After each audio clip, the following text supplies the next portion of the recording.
Mateo chapter 19, verse 26. Okay, ako na lang magbabasa. Basahin natin ng sabay-sabay.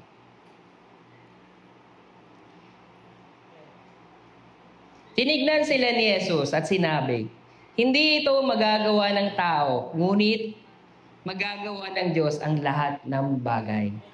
Amen! So, ang title natin ngayon, batay sa binasa natin, magagawa ng Diyos ang lahat ng bagay. Amen? Sa binasa natin, sinasabi dito na walang imposible sa ating Panginoon. Sa tao, imposible, pero para sa Panginoon, sabi niya, magagawa ng Diyos ang lahat ng bagay. So, sa buhay ko, magte-testimony tayo ngayon. So, itong preaching na ito is testimony about sa buhay ko. Kung paano ako nag-umpisa sa pananampalataya. So, alam naman natin na lahat ng mga Kristiyano ay dumadaan sa pagiging mainit sa pananampalataya. Lahat tayo dumaan doon. Lahat tayo, di ba? Simula nung tinanggap natin ang ating Panginoon, naramdaman natin ang pagiging mainit sa pananampalataya. So, nung time na yun na mainit ako sa pananampalataya, sobrang init ko. So, sa sobrang init ko sa pananampalataya, nauuhaw ko sa salita ng Diyos. Kayo ba naramdaman niyo yung ganung bagay? Nung tinanggap niyo yung ating Panginoon, nauuhaw tayo sa salita ng Diyos. So ako, sa salita ng Diyos, sobrang uhaw na uhaw ako. So sa sobrang uhaw ko, sinikap kong aralin yung salita ng Diyos. Sinikap ko na maunawaan lahat at matutuhan yung salita mismo ng Diyos. Ganun, yung ginawa ko dahil mainit ako sa pananampalataya nun. So, yung Bible, paulit-ulit kong binasa. Paulit-ulit kong binasa yung Bible na kung saan sobrang nananabik ako na malaman yung katotohanan patungkol sa salita ng Diyos.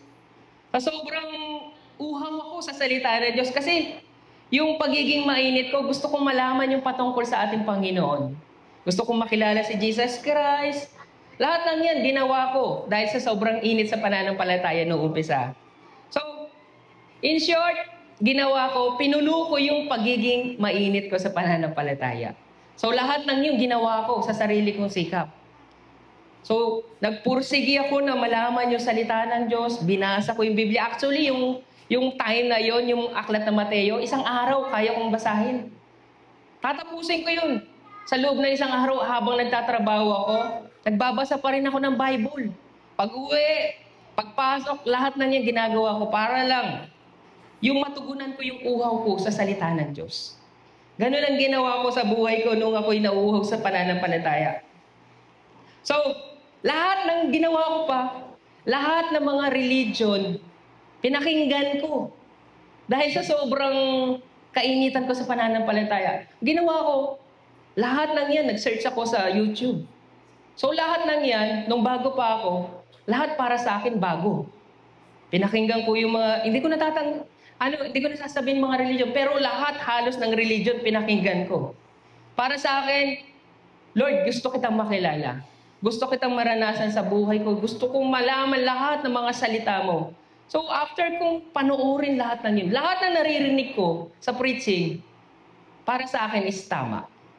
Lahat, kahit sino pa nagsasalitang pastor, lahat yan tinatanggap ko. So, nakaisip pa ako ng isang paraan. Pumunta ako sa mga prayer mountain sa iba't ibang lugar dito sa Seoul. So, sa bawat pagpunta ko ng prayer mountain, may bit-bit ako laging libro ng pastor.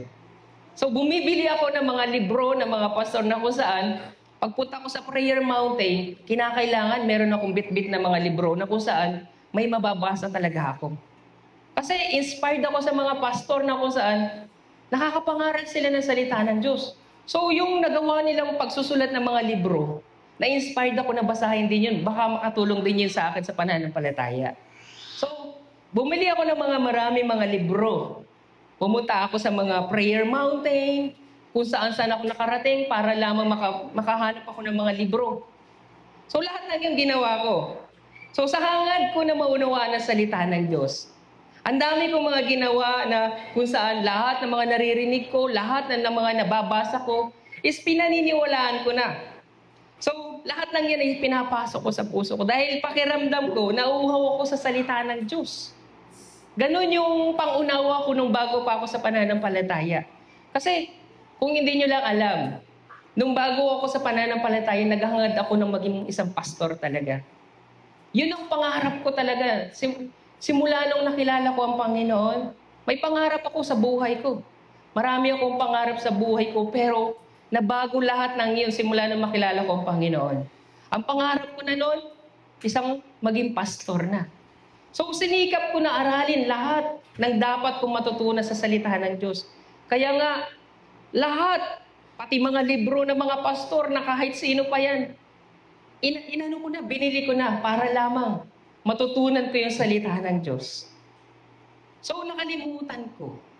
Sa aking paglalakad, nagising ako sa katotohanan. Sa dahil sa paghahangad ko na umunlad sa karunungan sa pananampalataya patungkol sa salita ng Diyos, nagising ako sa katotohanan. So one day, sa paglalakad ko, namalayan ko, asan na ako ngayon? One day, naisip ko, ang dami ko nang dinaanan ng mga kanto, na kung saan ko gustong pumasok, pinasok ko lahat ng mga kanto, para lang hanapin ko ang Panginoon sa buhay ko. So, pinasok ko lahat ng mga pintuan na kung saan makikilala ko ang Panginoon sa buhay ko. Ganun yung pangunawa ko noon. Kung saan ako nakarating.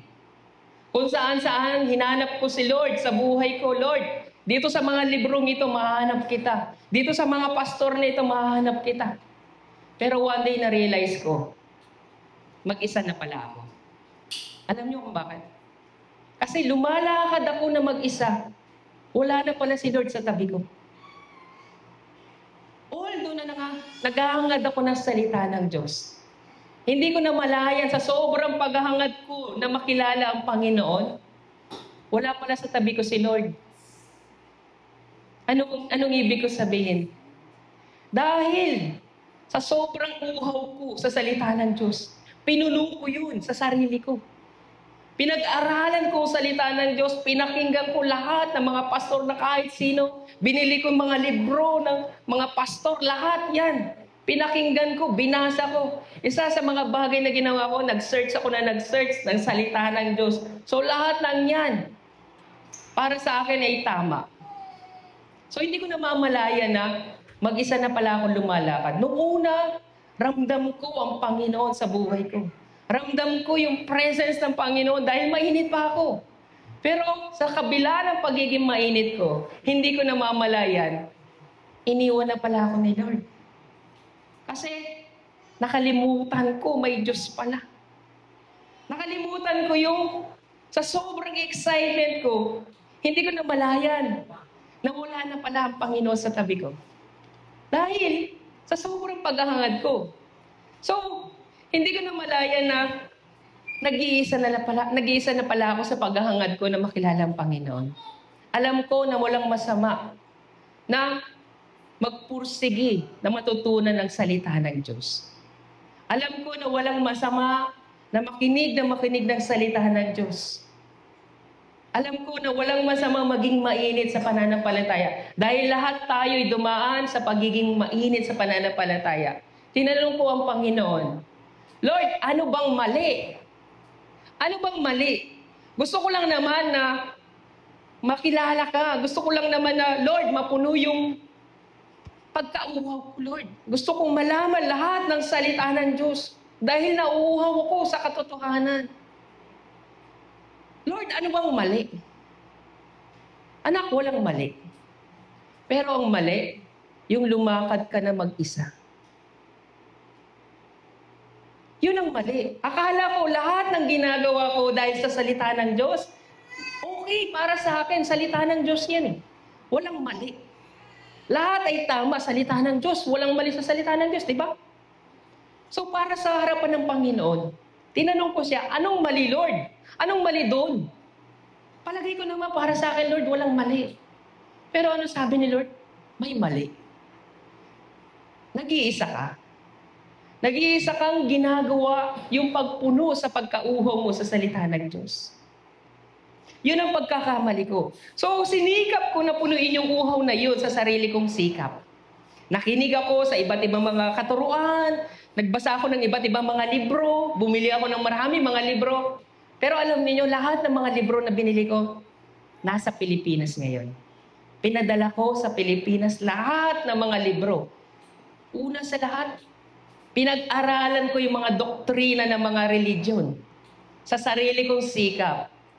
So lahat ng mga religion, inaharal ko yan ng mag-isa. Para lang maunawaan ko kung ano bang pinagkaiba ng mga religion, para maunawaan ko kung ano bang ang tama sa salita ng Diyos. Lahat ng yan pinag-aralan ko sa buhay ko. Pero ano bang napala ko? Ginawa ko lang, pinadala ko sa Pilipinas lahat ng libro na pinagbibili ko. Wala akong napala. So dahil dyan, ako sa sarili, sa pagnanais ko na nakalimutan ko na pala na may Diyos. Nakalimutan ko na may Holy Spirit pala. Yun ang malaking pagkakamali ko. Nakalimutan ko na hindi pala ako nag-iisa. Nakalimutan ko na kasama ko pala ang Panginoon. Dapat. So sa buhay ko, nakalimutan ko na isa pala akong isang bata. Hindi pa pala ako matured sa pananampalataya. Isa pala akong bata na kung saan gusto kong maglaro, gusto kong malaman lahat. Pero sabi ng Panginoon, nakalimutan mo, isa ka palang bata. Isang bata na dapat umaasa ka sa Panginoon. Isang bata na walang alam na dapat magtanong ka sa Panginoon. Isang bata na dapat kang umasa sa tulong ng iyong Diyos. Hindi ikaw. Yun ang malaking pagkakamali ko sa buhay ko. Dahil sa pagkauhaw ko sa salita ng Diyos, nakalimutan ko na ako pala isang bata. Tignan niyo yung mga anak ninyo na maliliit. Kaya nilang mabuhay mag-isa. Hindi nila kaya. Umaasa pa rin sila sa kanilang mga magulang dahil alam nila sa sarili nila, ako'y isang bata. Aasa ako sa iyo. Kaya nga sabi ng Panginoon, hindi magagawa ng tao ito. Pero walang imposible sa Diyos. Diba? So, Lord, ano bang mali? Ano bang mali sa mga ginagawa ko? So sa buhay natin bilang mga mananampalataya, yung pagiging mainit natin sa pananampalataya, walang masama doon. Ang masama, pinupuno natin ng pinupuno yung sarili natin. Alam nyo, ano nagiging tendency ng pagpuno natin? Kapag lahat ng yan ay natutunan mo na, mostly sa mga Christian, pag tinuruan mo sila, ayaw na nilang paturuan. Kasi alam ko na yan. Alam ko na yan. Bakit mo ako tinuturuan? Kasi alam ko na yan. Napag-aralan ko na yan.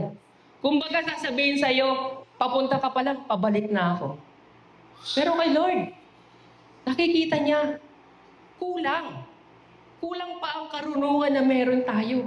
Kahit nga si Job akala ni Job, banal na siya dahil itinuring siya ng Diyos na walang kasalanan. Itinuring siya ng Diyos na matuwid.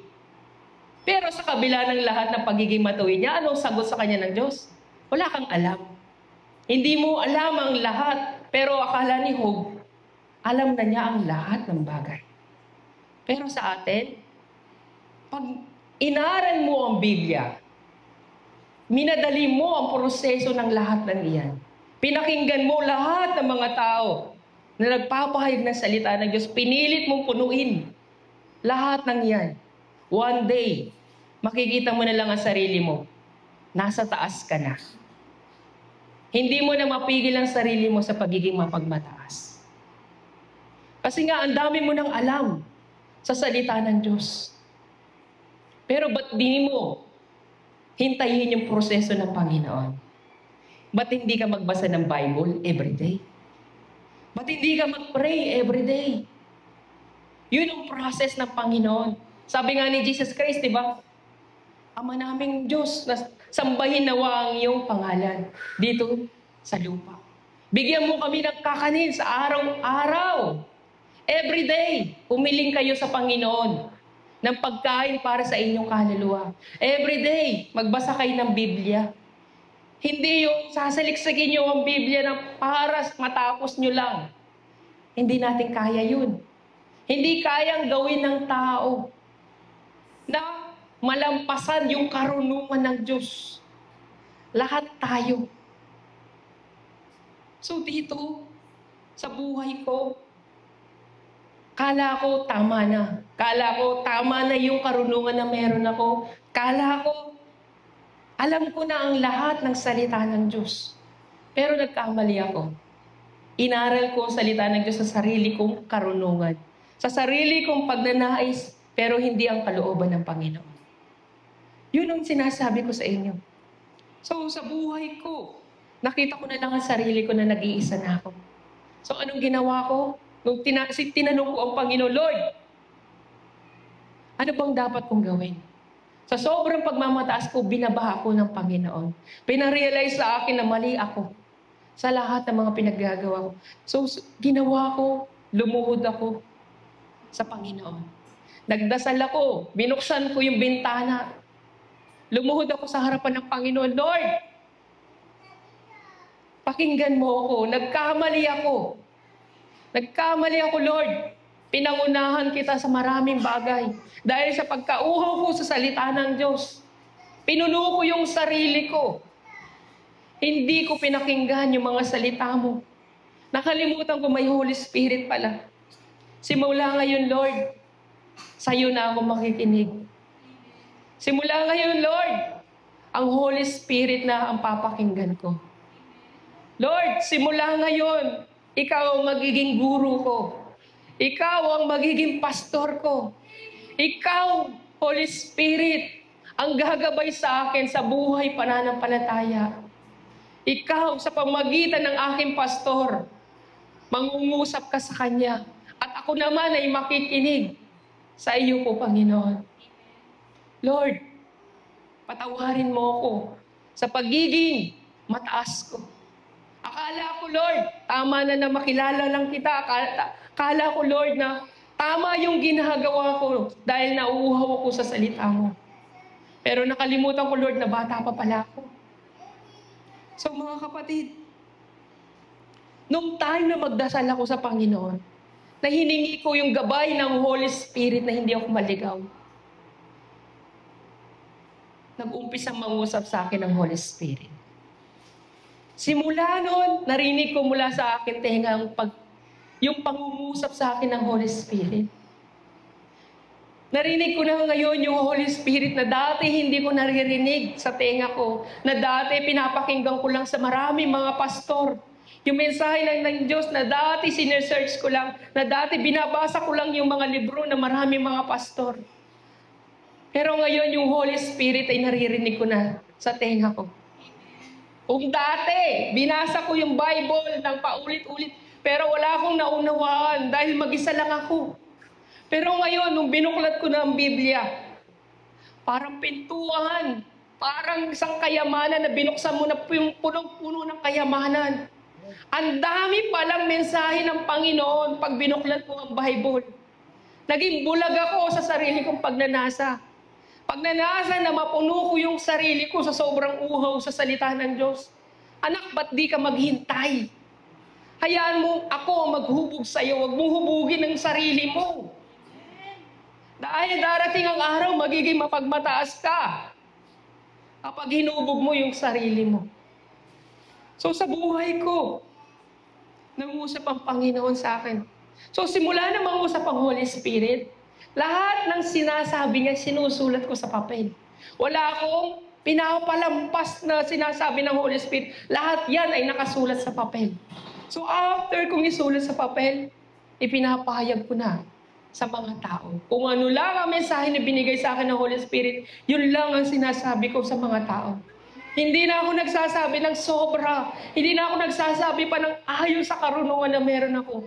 Kung ano lang natutunan ko at narinig ko sa Holy Spirit, yun lang ang ipapahayag ko. So lahat ng yun, binasa ko ulit ang Bible. Ang dami kong natutunan Dahil nung sinubukan ko mag-isa, wala akong natutunan, walang pumasok sa puso't isipan ko. Pero nung binasa ko ang Bible, doon ko naunawaan mabuti kung ano nga ba ang mensahe ng Diyos. Dahil na rin pinapaunawa ito sa akin ng Holy Spirit. So, minsan may mga katanungan ako na sa Holy Spirit. Tinatanong ko ang Panginoon, Lord, hindi ko maunawaan ang Biblia ngayon. Binabasa ko ito pero hindi ko maunawaan. Pero anong ginagawa ko? Luluhod ako sa Panginoon. Isang oras ako magdarasal para lang sa isang verse na yun na hindi ko maunawaan. After ko magdasal ng isang oras, babalikan ko ulit yung salita ng Panginoon. Doon pa lang ipapaunawa sa akin ng Panginoon yung kahulugan ng lahat ng iyon. So hindi ko kayang unawain lahat. So sa pamagitan ng tulong ng Holy Spirit, naramdaman ko na ang salita ng Diyos ay buhay. Habang binabasa ko ang Bible, naramdaman ko na umiiyak ako habang binabasa ang Bible. Na kung saan hindi ko naramdaman nung una. Habang binabasa ang Bible, nakaramdam ako ng natutuwa ako, natatawa ako. Andun yung question ko, Lord, bakit kaya nangyari ang ganito? So ang daming question na pumapasok sa puso ko na kung saan ramdam ko na ngayon yung salita ng Diyos habang binabasa mo ito. Pero sa kabila ng lahat ng yun, kulang pa yung karunungan at pangunawa ko sa salita ng Diyos. So dahil na rin sa tulong ng Holy Spirit, doon ko nalaman yung mga bagay na pagkakamali ko. Na hindi ko kayang gawin ang lahat ng yan kung wala ang tulong ng ating Panginoong Jesucristo. So, minsan, pinapalabas ako ng Panginoon. Kasi may mga question ako na hindi ko maunawaan. May mga tao sa akin na nagtatanong, ipauliwanag mo nga sa akin ang mensahe na ito. So ako naman, wala akong alam. Gagawin ng Holy Spirit, lumabas ka ng iyong bahay. Maggala-gala ka dyan. Ipapaunawa ko sa iyo lahat ng mga katanungan mo. So ginagawa ng Holy Spirit, ginagawa niyang example lahat ng mga tao sa paligid ko, sa mga bagay na mga nakikita ko sa paligid. Ganun magpaliwanag ang Holy Spirit sa buhay ko. Hindi ko sinasaliksik yung kasagutan, kundi sinasabi ng Holy Spirit, lumabas ka ng bahay, ipapaliwanag ko sa iyo kung ano ba ang mensahe na itinatanong ng mga tao sa iyo. Tignan mo yung mga tao. Pagmasdan mo, suriin mo. So, ipapaliwanag ko sa iyo kung ano bang kahulugan yan. So, sa ganung paraan, naunawaan ko mabuti, true, reality. Dahil may gabay na ako ngayon ng Holy Spirit. Hindi sa sarili kong gawa, kundi sa tulong mismo ng Diyos. Sabi nga, hindi mo magagawa yan, ngunit walang imposible sa Diyos. Kaya nga, ang Holy Spirit na rin ang nagturo sa akin na kung saan walang bagay na mahalaga sa mundong ito. Walang mahalaga kahit na ang kayamanan, kahit na ang kapangyarihan na hindi mahalaga. Sa Holy Spirit ko natutunan ng ganung bagay. So, nung natutunan ko yung ganung bagay, sinasabi niya lagi sa akin, dumungaw ko sa bintana. Sabi ng Holy Spirit, masdan mo, napakalaki na mga building. Sa mga naglalaki ang building na yan, darating ang araw na iguguho ko ang lahat ng bagay na yan. Sa lahat ng mga nakikita ng iyong mga mata, darating ang araw, walang matitira. Tandaan mo, walang bagay na mahalaga sa mundong ito. Yan ang paulit-ulit na pinapaunawa sa akin ng Holy Spirit. Araw-araw niyang binabanggit yan. So sa puso ko tumatak na yung salita na walang mahalaga sa mundong ito. Walang bagay na mahalaga. So lahat ng yan, walang kabuluhan. Dahil darating ang araw, hahatulan tayo batay sa ating gawa. Darating ang araw na ang tao ay mamamatay. Darating ang araw na ang mundong ito ay mawawala. Yan ang pangungusap sa akin ng Holy Spirit. So namuhay ako. Sa buhay ko, wala akong bagay na pinapahalagan. Namuhay ako ng simpleng tao. Hindi ako naghangad ng mga bagay sa mundong ito. Hindi ako nagkaroon ng inggit sa mga tao na kung saan napakayaman nila. Samantalang ako, natutunan ko na makontento sa mga bagay na meron ako. So kahit na nakikita ko yung mga tao na napakayaman, wala lang para sa akin. Kasi nga itinanim na sa puso ko ng Holy Spirit, Yung mga bagay na yan, walang kabuluhan. Yun ang natutunan ko sa buhay ko. So sa buhay ko, sumunod ako sa turo ng Holy Spirit. Kaya nga, may pangarap ako sa buhay. Pumunta nga ako dito sa abroad eh. Kasi malaki ang pangarap ko na matupad, na gusto ko magkaroon ng malaking bahay. Dumating ako dito na malaki ang pangarap ko. Pero nung dumating ako dito, iba pala yung pangarap na matatagpuan ko. Yung makilala ko ang Panginoong Jesucristo. Mas higit pa sa pangarap ko. Doon sa karenang langit. Yun ang pangarap ko. Yung makapunta ka sa karenang langit. So sa buhay ko, hindi na yung pangarap ko yung tinutupad ko, kundi kung ano na lamang yung utos ng Diyos. Kung ano yung kalooban niya, yun na lang ang pangarap ko. Gusto ko na lang masunod yung kalooban ng Panginoon. Ayoko nang sundin yung pangarap ko. Kung ibibigay man ni Lord, maraming salamat, Lord. Pero kung hindi, maraming salamat pa rin, Lord. So sa buhay ko, sabi ko sa mga pamilya ko, pag ako umuwi ng Pilipinas, magpapatayo ako ng kubo. Sabi nila, ba't kubo? Samantalang pinagpagawa mo ng pamilya mo na napakagandang bahay, gumasos ka ng napakalaking pera, tapos ikaw, nag-abroad ka, kubo lang ipapagawa mo. Sapat na yun. Masaya na ako dun. Darating ang araw, mamamatay din naman ako. Pero ang mahalaga, malaki yung bahay ko sa langit. Amen. Yun ang mahalaga sa akin. So yun yung sinabi ko sa kanila. Pag umuwi ako, kubo lang, okay na, sapat na sa akin. Basta ang mahalaga, sa tabi ng kubo, makakapagtayo ako ng prayer room ko. Doon, huhubugin ko yung sarili ko sa pagkikipagrelasyon sa Panginoon. Wala akong pangarap sa buhay ko, kundi yung makarating sa langit. So sa buhay kong ito, wala akong pinapahalagahan. Kaya, dumating yung time na nag-asawa ako. Nung nag-asawa ako, nagulat yung asawa ko. Kasi, alam niyo kung bakit? Nung time na yun, yung cellphone ko parang dipindot pa ata eh. Meron pa ako cellphone nun, dipindot. So, nagtataka yung asawa ko, sabi niya, ang tagal mo na dito sa Korea, ba't ganyan lang ang cellphone mo? Eh ano ngayon? Saan ko ba gagamitan ng cellphone? Eh ano ngayon? Kung ganito lang ang cellphone ko, basag-basag. Okay lang to. Importante, nakakatawa. So nagtataka ang asawa ko, sabi niya, ba't ganyan? Yung damit mo. Eh ano ngayon? Ang tagal mo na dito, wala ka man ng pambiling damit? Wala ka man ng pambiling cellphone? Eh ano ngayon? Walang mahalaga para sa akin. Lahat lang yan ay walang kwenta. So nagtataka yung asawa ko kung bakit ang tagal ko na dito. Wala kang ipon? Wala. Wala akong ipon, sabi ko sa kanya. So ang laki ng question niya sa akin, nung nagpakasal kami, nagalit yung asawa ko dahil nag-asawa ka, hindi ka pala handa. Wala kang pera. Akala ko marami kang pera kasi kaya kita pinakasal, akala ko marami kang pera. Oh, may tinamahan. Na-scam. So, ganun yung pangunawa ng asawa ko sa akin. Nagpakasal, kala niya marami akong pera. So, nag-away kami. Kala ko wala, marami kang pera. Kala ko marami kang mga lupa sa Pilipinas. Maghiwalay na tayo. Oh, nasakal lang. Diba? So, ang laking question yan sa akin ng asawa ko. Saan mo dinala yung pera mo? Nang babae ka. Di pa nga kita kilala, wala na akong pera. Ginastos. So, inilihim ko sa aking asawa lahat ng yun. Inilihim ko kung saan ko dinala yung mga pera. Sa loob na maraming taon na nagtrabaho ako ng Monday, Sunday, ang laki ng sahod. Nagtrabaho ko Monday to Sunday.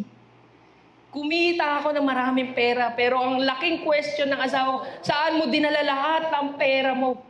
Kinukulit ako ng asawa ko, pero hindi ko sinasabi sa kanya. Kahit anong mangyari, hindi ko sasabihin sa iyo. Sikreto lahat ng yun. Pero one day, pinagtapat ko sa kanya. Yung mga bagay na kung saan napunta lahat ng mga pera ko. Hindi sa pagmamalaki. Sinabi ko sa kanya, lahat ng mga sinahod ko, every month, itinulong ko na sa kapwa ko. Ibinigay ko na lahat ng yun. Wala akong tinira sa buhay ko. Dahil naniniwala ako na ang Panginoon ay kasama ko. Naniniwala ako na ang kabutihang ginagawa ko ay kayamanan dun sa langit. So dun, naunawaan ng aking asawa kung saan napunta lahat ng perang pinaghirapan ko sa maraming taon. So hindi ko pinagmamalaki ang ganung bagay. Kundi sinasabi ko sa inyo na lahat ng bagay na meron ako noon, hindi ko pinahalagahan. Dahil ang sabi ng Panginoon, walang imposible sa Diyos.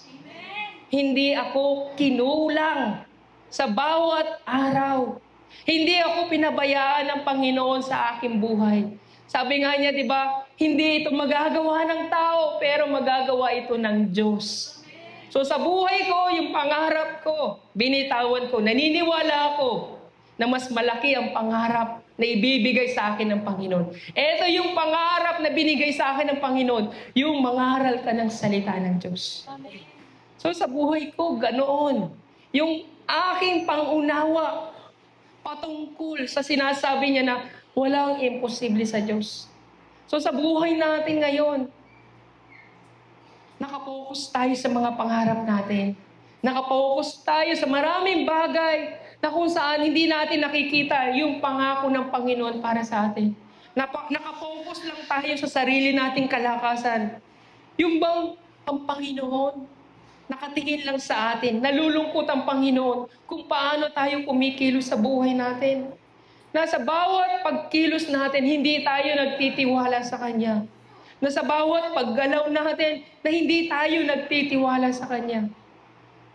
So mga kapatid, doon mo mauunawaan sa pamagitan ng buhay mo, na kung saan makikita mo sa sarili mo, oo nga no, wala naman akong pera, pero nananatili pa rin ako nakatayo. Tapat ang Panginoon. Sa kabila ng marami kang problema, sa kabila ng marami kang mga pagsubok, sa kabila ng mga pag-uusik sa iyo, nakatayo ka pa rin. Dahil hindi mo napapansin na ang Panginoon ay kumikilos sa buhay mo. Tayo, mga mananampalataya, kung tayo nagiging mainit, huwag tayong sumobra. Basahin natin ang Biblia. Hayaan ninyo, sa bawat pahina ng Biblia, maranasan ninyo yung mga nakasulat doon. Huwag ninyong lampasan ang lahat ng mga pahina ng Bible. Hayaan ninyo na sa bawat araw na pagbabasa ninyo ng Bible, maranasan ninyo yung pahina ng Bible. Kaya nga sa buhay ko, pag nagbasa ako ng Bible, binasa ko yan ngayong araw din ipaparanas ng Panginoon yan. Hindi pwede, Lord, hindi ko maranasan yung binasa ko ngayong araw. Ayokong bukas, kundi ngayon. Iba yung para bukas. Iba yung para bukas. Ngayon, Lord, ngayon. Huwag ninyong laktawan. Huwag ninyong lampasan yung kapangyarihan ng Panginoon. So magtiwala lang kayo sa Panginoon. Alam ko na walang masamang makinig sa maraming mga pastor. Maraming nagpipreach ngayon na pinapakinggan ng mga tao. Pero one day, pag nagkamali kayo, lahat ng naipasok na sa inyo, naipasok na, ay paniniwalaan ninyo. Lahat ng yan, ikukumpara na ninyo sa mga taong nagtuturo sa inyo. Ay, sinabi ni pastor doon, ganito, at sinabi ni pastor dito, parang hindi tama. Nagkakaroon na tayo ng comparison sa sobrang dami ng mga pinapakinggan natin. Alam nyo, yung asawa ko, nung mainit siya sa pananampalataya, ang dami niyang pinapakinggan mga pastor din. Sinabi ko sa kanya, one day, maliligaw ka. Nagalit siya yung asawa ko sa akin. Bakit kanya? Pastor naman yun. Tama naman ang sinasabi niya. Tama ka naman. Tama siya ngayon. Pero one day, makakapulot ka. Makakarinig ka na mali. One day, maguguluhan ka na sa pinaniniwalaan mo. One day, babalik ka sa akin. Itatanong mo rin yan sa akin. At sasabihin mo sa akin, tama ka. Nagkamali ako. Dahil sa sobrang init ko sa pananampalataya, gusto kong makilala si Lord. Ang dami kong pinakinggan na pastor. Ganun ang asawa ko. Sabi ko sa kanya, sinasabi ko ito sa iyo dahil naranasan ko na yung mga bagay na iyan. Kaya, nung time na yun, na-realize niya, si Lord Jesus lang ang dapat kong pakinggan. Amen. Si Holy Spirit lang ang dapat kong pakinggan. Although na ginagamit ng Holy Spirit, lahat ng mga pastor, kayong mga nandito, ang mensahe na ito ay para sa inyo. Amen. Ang mensahe na para sa mga taga-simbahan ay para sa kanila. Kaya nga, sinasabi ng Panginoon, dito sa Revelation, sabihin mo sa iglesia ng Efeso. Sabihin mo sa iglesia ng Tarsis. Iba-ibang simbahan, iba-iba ang mensahe ng Panginoon para sa mga iglesia. Kung ano ang para sa iyo, yun ay para sa iyo. Kung ano yung sinabi ng Panginoon, yan ang sinabi sa iyo ng Panginoon. Huwag mong madaliin yung salita ng Diyos. Namnamin mo yung oras mo sa pakikipagrelasyon sa Panginoon. Tignan niyo yung mga magulang. Kapag lumaki na yung mga anak nila, para sasabihin nila, huwag ka muna lumaki. Pag malaki na sila, sana bumalik ka sa pagkabata. Kasi namimiss ko yung pagiging bata mo. Mas ganun. Mas na-appreciate ng mga magulang na yung kanilang mga anak na bata pa sila. Ang sarap sa pakiramdam na yung kanilang mga anak nalalaro nila. Ganun din sa Panginoon. Kung tayo nagiging mapagmataas, hindi nalulugod ang Panginoon sa atin. So alam niyo yung kwento ni Martha at ni Maria? Nung pumisita ang ating Panginoong Yesukristo, nangaral siya ng magandang balita sa loob ng tahanan nila Martha at Maria. So anong ginawa ni Martha? Agad nag-prepare siya ng pagkain habang nagpipreach si Jesus Christ. Siyempre, ministry yun. Ministry ng dalawa nila yun ni Martha at ni Maria. Pero si Martha lang ang kumilos. Sa paghahangad niya na habang nagpipreach si Jesus Christ, may makakain na sila. So anong sagot ni Martha? Panginoong Jesus, pagsabihan mo si Maria. Dahil hindi niya ako tinutulungan. Sabi ni Jesus Christ, Martha, Martha, ang dami mong pinagkakabalahan. Pero itong si Maria, hindi aalisin ang sa kanya. Amen. Yung pakikinig mismo ng salita ng Diyos, yung mas mahalaga. Kesa sa maraming bagay na kung saan inuuna mo yung mga bagay-bagay. Unahin mo muna yung relasyon mo sa Panginoon. Huwag mong hayaan yung mga salita mismo ng Panginoon ay lumagpas sa iyo. So magtiwala ka lang sa Panginoon. Magtiwala ka, huwag kang mag-alala sa maraming bagay. Ipagkatiwala mo sa Panginoon ang lahat. Sa oras ng pakikinig, makinig ka ng salita ng Diyos. Huwag kang magtrabaho. Dahil yun yung time na kung saan nangungusap sa iyo ang Panginoon. Yun yung time na kung saan ibibigay na sa iyo yung kasagutan ng Panginoon sa mga panalangin mo. So minsan, sa sariling lakas, sa sariling kakayahan, ginagawa natin yung mga bagay na iyan. Kasi nga, hindi natin natagpuan ang kasagutan sa Panginoon. Hindi natin siya pinakinggan eh. Iba yung mindset natin, iba yung pinagkakabalahan natin. So, ang Panginoon nangusap na sa iyo. Dapat pakinggan mo siya. Ang gagawin natin, makikinig pa tayo ng makikinig para lang mapuno tayo, para lang masatisfied tayo sa mga problema na meron tayo. Lord, gusto ko pa ng kasagutan. Gusto ko pa ng kasagutan. Hindi, sapat na yun. Sapat na yun nangusap ako sa iyo. Huwag ka na makinig sa iba. Amen. Wala ka bang pananampalataya? Dito kita tinawag.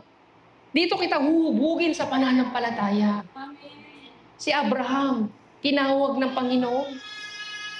May nabago ba? Si Lord lang ang pinapakinggan niya. Kaya nga nung si Apostol Pablo, nagalit siya sa mga simbahan na tinuruan niya. Sinabi niya, ang dami niyong tinanggap na mga preacher. Lahat ng mga preacher pinapasok ninyo. Lahat ng yan pinaniwalaan ninyo. Pero isa lang naman ang magandang balita. Ang magandang balita ni Kristo. Amen. Pero ang dami niyong pinapasok na mga ngaral. Hindi niyo ba alam? Sila yung mga maling katuruan. Galit na galit si Apostol Pablo sa mga simbahan na itinayo niya. Hindi sumapat sa kanila yung magandang balitang ibinibigay sa kanila ni Apostol Pablo. So naghahangad pa ang mga tao na makinig sa maraming mga tagapagturo na kung saan iba ang tinuturo daw. So, ang salita ng Diyos ay tama. Ipahayag man yan ng ibang tao, tama yung salita ng Diyos. Pero nais ng Panginoon sa atin, magtiwala ka na lang. Magtiwala ka sa proseso ng Panginoon na ibinibigay sa iyo. Nang sa gayon, hindi ka magsawa. Dahil sinasabi ng Panginoon, hindi mo kayang gawin yan mag-isa. Magagawa yan ng Diyos para sa iyo. Hayaan mo ang Panginoon ang siyang bahala. Kaya nga yung sa kwento ko na ibinigay ko lahat ng mga pera sa mga tao, nais ko na maunawaan ninyo mabuti na ang kayamanan sa mundong ito dapat gamitin natin sa mabuting bagay. Dahil yan ang mas mabuti para sa ating Panginoon, para maparangalan natin ang ating Panginoon. Nang sa gayon, magkaroon tayo ng kayamanan sa langit. Sabi nga niya sa Lucas chapter 16, verse 9 to 13, kaya't sinasabi ko sa inyo, gamitin ninyo ang kayamanan ng mundong ito sa paggawa ng mabuti, sa gayong sa inyong mga kapwa, upang kung maubos na ang inyong na iyon ay tatanggap naman kayo ng tahanang na walang hanggan sa langit. So kung naniniwala tayo na walang imposible sa ating Panginoon, isusuko natin yung mga bagay na meron tayo. Hindi tayo magdadalawang isip. Dahil kung tayo lang, mabigat para sa atin na tumulong sa ating kapwa. Pero sabi ng Panginoon, hindi mo magagawa talaga yan kung ikaw lang. Pero kung sa tulong ko, kaya mong gawin yan. Sabi niya, sa paggawa ng mabuti sa iyong mga kapwa, upang maubos na iyon, ay tatanggap naman kayo ng tahanang walang hanggan. So kahit na maubos ang kayamanan ninyo sa pagtulong sa kapwa, magkakaroon naman kayo ng buhay na walang hanggan sa langit. So tandaan ninyo, sabi niya, ang mapagkakatiwalaan sa maliit na bagay ay mapagkakatiwalaan din sa malaking bagay. Ang mandaraya sa maliit na bagay ay mandaraya rin sa malaking bagay. Kung hindi kayo mapagkakatiwalaan sa mga kayamanan sa mundong ito, sino ang magtitiwala sa iyo sa tunay na kayamanan? So mga kapatid, dapat sa puso natin, kung mabigat sa puso natin ang pagtulong, hilingin niyo sa Panginoon, Lord, hindi ko ito kayang gawin. Pero walang imposible sa iyo. Hindi ako magdadalawang isip dahil naniniwala ako, ikaw ang magbibigay sa akin ng lakas na ito. So kaya nga sa verse 13 sabi niya, walang aliping maaring maglingkod ng sabay sa dalawang Panginoon. Sapagkat kamumuyan niya ang isa at iibigin naman ang ikalawa. Paglilingkuran ng tapat ang isa at hahamakin ang ikalawa.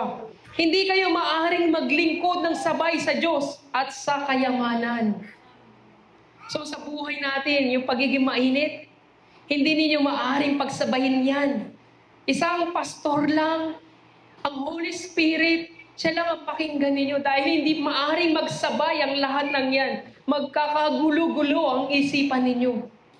Sabi nga ng Panginoon, hindi maaaring magsabay, maglingkod ng sabay sa Diyos at sa kayamanan.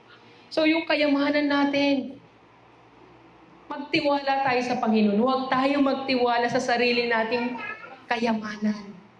Ipagkatiwala natin yan sa Panginoon. Lagi natin tatandaan, walang imposible kay Lord.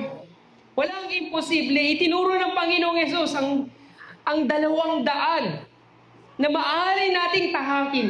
Isa yung daan na kung saan papuntang impyerno. At isang daan naman ay papuntang walang hanggan sa langit. Dalawang daan ay tinuro sa atin ng ating Panginoon. Ang sabi niya sa Mateo chapter 7 verse 13 to 14, pumasok kayo sa makipot na pintuan. Yun ang sabi ng Panginoon. Sapagkat maluwag ang pintuan at malapad ang daan papunta sa kapahamakan. At ito ang dinaraanan ng marami. Ngunit makipot ang pintuan at makitid ang daan papunta at kakaunti ang nagdaraan doon. So mga kapatid, sa sanlibutan, Maraming tao ang namumuhay sa sanlibutan. Dahil pagdating sa sanlibutan, magaan ang pamumuhay. Pero sinasabi ng Panginoon, kakaunti lang daw. Kakaunti lang dumadaan sa makipot na pintuan. Dahil mahirap mamuhay na may kabanalan. Mahirap mamuhay sa pananampalataya. Kaya nga pagsikapan ninyo na makapasok kayo sa pintuan na makipot. Dahil walang imposible sa Panginoon. Pag pumasok ka sa makipot na pintuan, wala kang ibang aasahan. Ikaw lang ang makakapasok kasama ng Panginoon. Sa buhay mo, wala yung mga pamilya mo, wala yung kaibigan mo, wala ang mga taong nagmamahal sa iyo, kundi ang Panginoon lang ang dapat mong pagkatiwalaan. Kaya nga, mas pinipili ng marami na magtiwala sa sarili nilang kakayahan, sa sarili nilang kayamanan, imbis na magtiwala sila sa Panginoon. Ang mga tao ay abala sa maraming bagay sa mundong ito. Yan ang mga bagay na pinagkakabalahan ng mga tao. Bakit hindi tayo magtiwala sa Panginoon? Bakit hindi natin maramdaman yung presence ng ating Panginoon? Bakit hindi natin pinipilit na makamtan yung mga bagay na spiritual? Mas pinipilit pa natin na makamtan yung mga bagay sa sanlibutan na wala namang kinalaman sa buhay na walang hanggan. Totoo o hindi? Mga bagay na sa mundong ito na walang kinalaman papuntang langit. Yung mga bagay sa mundong ito ay pansamantala lang. Katulad ng sinasabi ng Holy Spirit sa akin, lahat ng yan ay maglalaho, lahat ng yan ay guguho pagdating ng araw. Lahat ng yan ay dapat huwag kang magtiwala. Sa Panginoon ka lang dapat magtiwala. Habang ikaw ay nabubuhay, hindi ito magagawa ng tao, ngunit magagawa ng Diyos ang lahat ng bagay. Sabi nga ng Panginoong Jesucristo, ako ang daan, ang katotohanan at ang buhay. Walang makakapunta sa Ama, kundi sa pamamagitan ko. Yan ang sinasabi sa aklat ng John chapter 14, verse 6. Nakalimutan na ba natin na ang Panginoon ay nangako sa atin na siya'y muling babalik at isasama niya tayo sa kaharian ng Diyos? Yun ang pangako sa atin ng ating Panginoon. Pero bakit napaka-kampante natin sa buhay spiritual? Kampante tayo sa pamumuhay spiritual. Isinasantabi natin yung pamumuhay spiritual na makapunta na tayo ng langit. Dahil ba naniniwala tayo na tayo isang Kristiyano na? Dahil ba tayo ay marami ng kaalaman sa salita ng Diyos? Kaya naniniwala tayo na kahit hindi tayo mamuhay maka-spiritual, kahit hindi tayo mag-focus sa mga bagay na spiritual, makakapunta pa rin tayo ng langit. Malaki yung kumpiyansa natin na makakapunta tayo ng langit. Pero mas nag-aalala tayo, imbis na maging seryoso tayo sa mga bagay na spiritual, nagiging abala tayo. Nag-aalala tayo sa mga bagay sa mundong ito. Hindi tayo nag-aalala sa one day baka mamatay tayo. One day na baka kunin na tayo ni Lord at hindi pa tayo handa.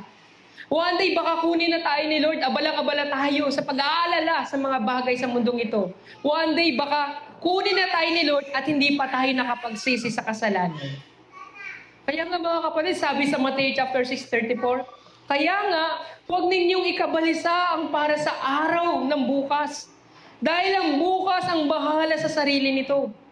Sapat na ang inyong mga suliranin sa bawat araw. Sabi niya, sapat na ang inyong mga suliranin sa bawat araw.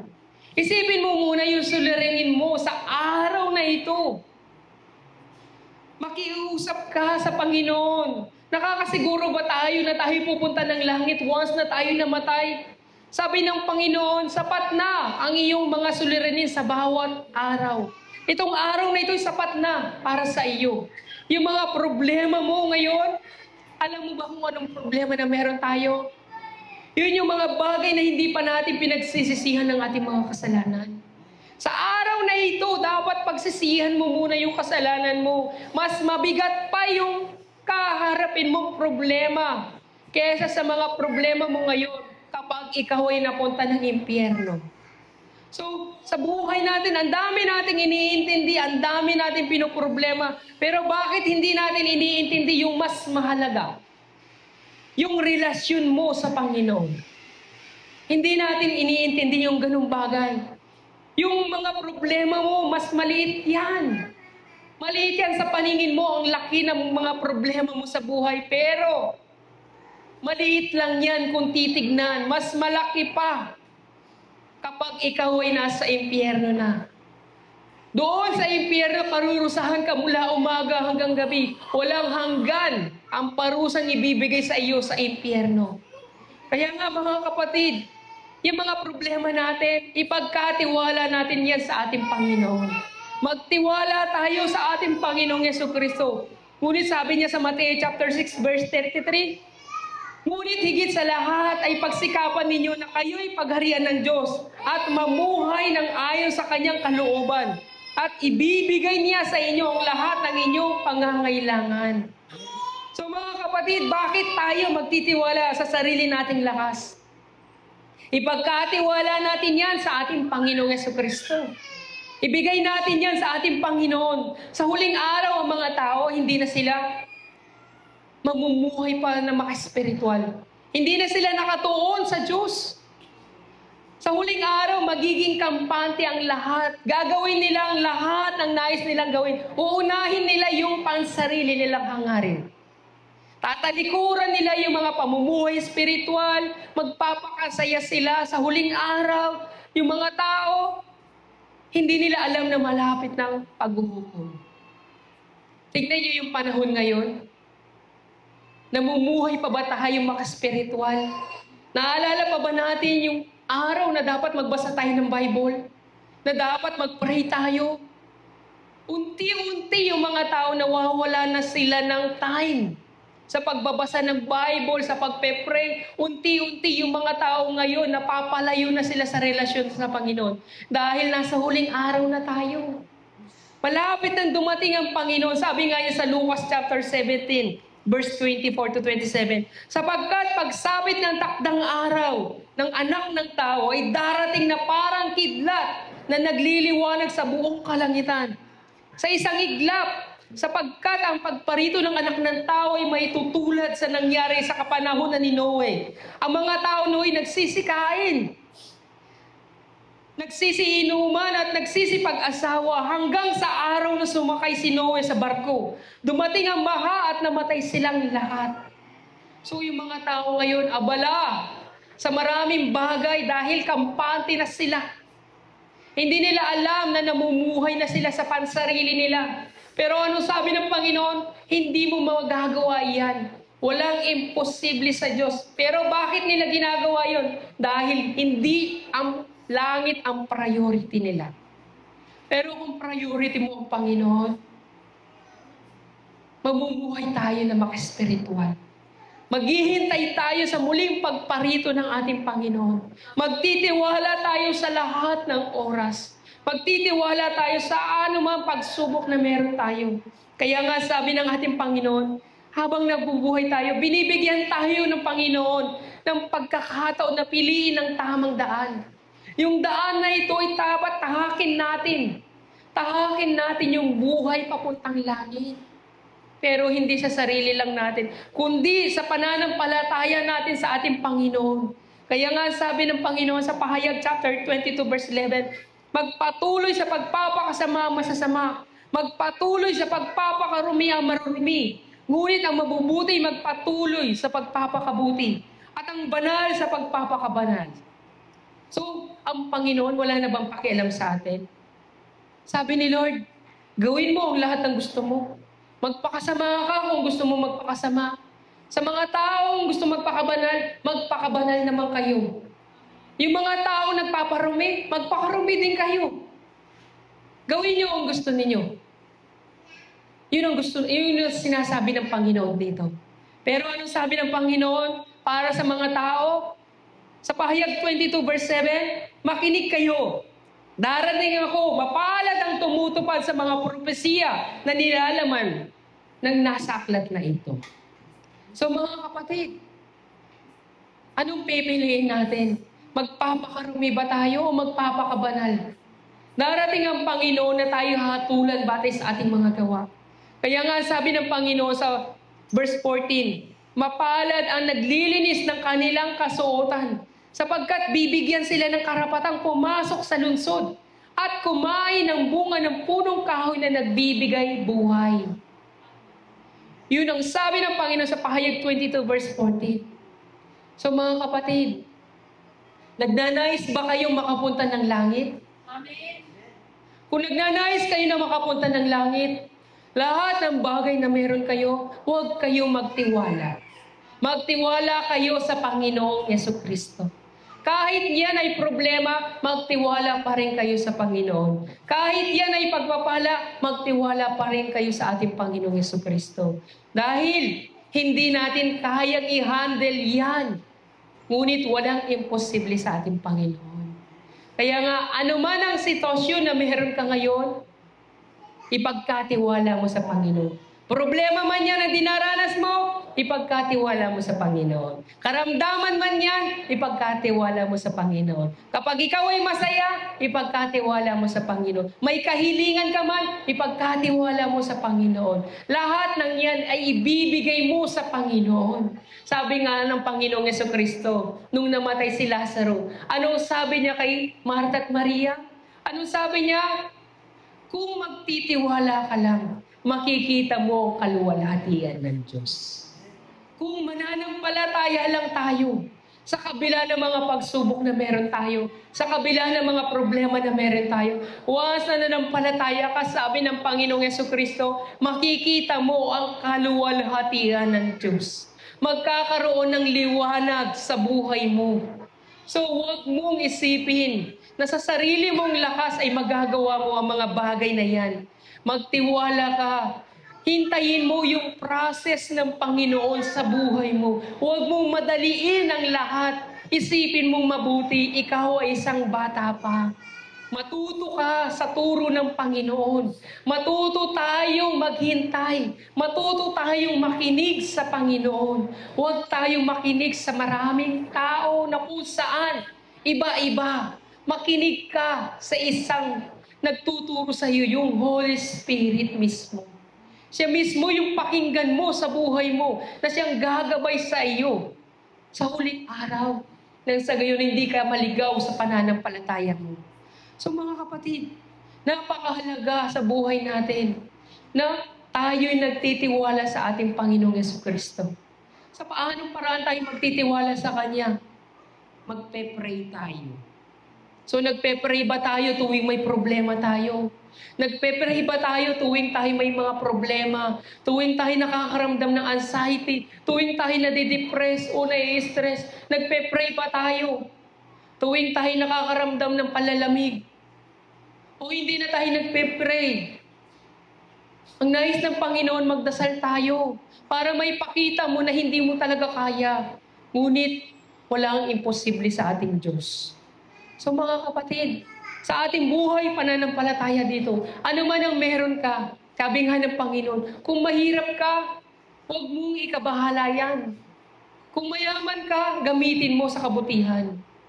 Kung ika'y nahihirapan sa maraming pagsubok, tumawag ka at papakinggan Kanya. Kumatok ka at pagbubuksan Kanya. Humanap ka at ikaw ay makakatagpo. So ang Panginoon, hanapin ninyo sa buhay ninyo. Huwag ninyong hanapin ang maraming bagay. Huwag tayong magmadali sa proseso. Magtiwala tayo sa ating Panginoon. Kung may problema ka ngayon, huwag kang magmadali. Hayaan mo si Lord na kumilos sa buhay mo. Kung kailangan mo ng karunungan, hayaan mo, Holy Spirit, ang magbigay sa iyo ng karunungan para makilala mo na mas mabuti ang Panginoon. So sa buhay natin, mga mananampalataya, importante yung relasyon natin sa ating Panginoon at sa Holy Spirit.